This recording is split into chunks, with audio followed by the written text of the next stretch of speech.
আসসালামু আলাইকুম। আজকে আপনাদের সাথে একটি নতুন রেসিপি শেয়ার করব, একটু ভিন্ন ধরনের। এই রেসিপিটা আমার ছোট মামি শাশুড়ির হাতের।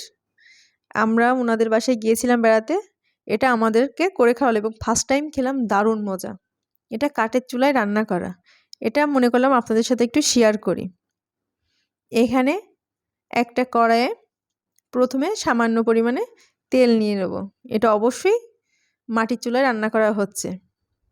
এরপরে আগে থেকে ডিম সিদ্ধ করে রাখছিল, সেই ডিমগুলো একে একে দিয়ে দেব। এরপর সামান্য হলুদ এবং সামান্য লবণ দিয়ে ভালোভাবে ডিমগুলোকে ভেজে নিতে হবে।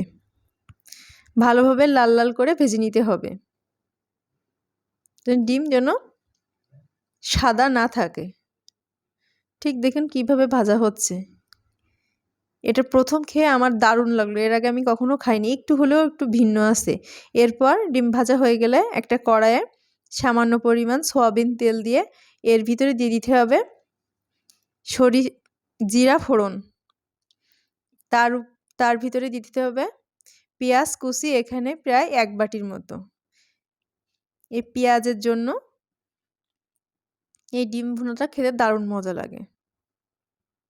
তারপর লাল লাল করে ভেজে নিয়ে এর ভিতরে দিয়ে দিল কাঁচামরিচ বাটা, একটু সরিষা বাটা, একটু আদা বাটা দিয়ে ভালোভাবে পেঁয়াজের সঙ্গে ভালোভাবে কষিয়ে নিচ্ছে।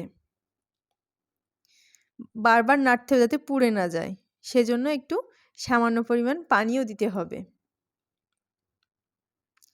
পানি দিয়ে এইভাবে যখন একটু ফুটে উঠবে মশলাটা, তখন এর ভিতরে আরেকটু কাঁচা পেঁয়াজ দিয়ে দিতে হবে এবং এতে দিয়ে দিতে হবে 1/2 চামচের মতো রসুন বাটা দিয়ে আবার নাড়াচাড়া করতে হবে। এরপর দিয়ে দিল হলুদের গুঁড়ি এবং স্বাদ অনুযায়ী লবণ। লবণ অবশ্যই কম দিতে হবে, কারণ ডিম ভাজার সময় লবণ দেওয়া হয়েছিল। একটু বেশি হয়ে গেলে তখন ভালো লাগবে না খেতে। ভালো করে মশলাটাকে কষিয়ে নিতে হবে। এতে কিন্তু আর পানি দেওয়া যাবে না। এইভাবে বেশি আঁচে এটাকে কষাতে হবে। যখন তেল তেল হয়ে উঠবে মশলাগুলো, তখন এক এক করে ডিমগুলো দিয়ে দিতে হবে। এই ডিমগুলো দিয়ে ভালোভাবে নাড়াচাড়া করে কমপক্ষে 5 থেকে 6 মিনিটের মতো ভালোভাবে নেড়ে এটাকে ভুনা ভুনা করে নিতে হবে।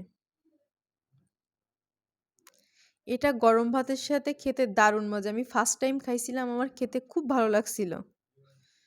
এটা একটু মিষ্টি, একটু ঝাল মতো লাগে। পেঁয়াজ একটু বেশি করে দেওয়া বলে একটু মিষ্টি লাগে। আর কাঁচা মরিচের তৈরি, সঙ্গে সরিষা বাটা। আর কাঠের চুলায় গ্রামীণ রান্না খেতে আসলেই দারুণ মজা।